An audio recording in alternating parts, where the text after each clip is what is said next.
আচ্ছা রুম্পা, ফলগুলো কি গণেশ পুজোর জন্য যা আনলাম এগুলি কি সব ভালো, না এর মধ্যেও কিছু আছে? কি? দেখো পচা আছে আপেলগুলো, তোমাকে কি আপেল দিয়েছে জানি না। দেখো, এই দেখো, এগুলো দেখো আপেলগুলো কি অবস্থা, একদম পচা পচা আপেল এটা তোমাকে। মোটেও পচা নয়। এটা পচা, দেখো আরে না, তোমাকে এটা পচা নয়। দিয়েছে, পচা আপেল দিয়েছে। না না, আমি এগুলি পচা নয়। দেখছি দুটো। এবার কি বেরোচ্ছে? এই না, কেন এগুলি ভালো না? আরে দু ধরনের আছে, দু ধরনের আছে। সিঙ্গাপুরে কলেজ দেয়। সিঙ্গাপুরি কলা মুম্বাই দেয়। ফল ফল। এই যে হ্যাঁ, কি বেরোলো? কটা পচা বেরোলো? দুটো আপেল পচা বেরিয়েছে। এগুলো কি কমলা লেবু এনেছো? হ্যাঁ, এগুলি কমলা লেবু এনেছি। কমলা লেবুগুলো কি কি আছে?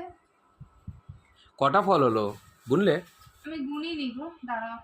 এই যে কলা, বেদানা, আপেল, ঠিক আছে, নাশপাতি, শসা আছে, পেয়ারা আছে।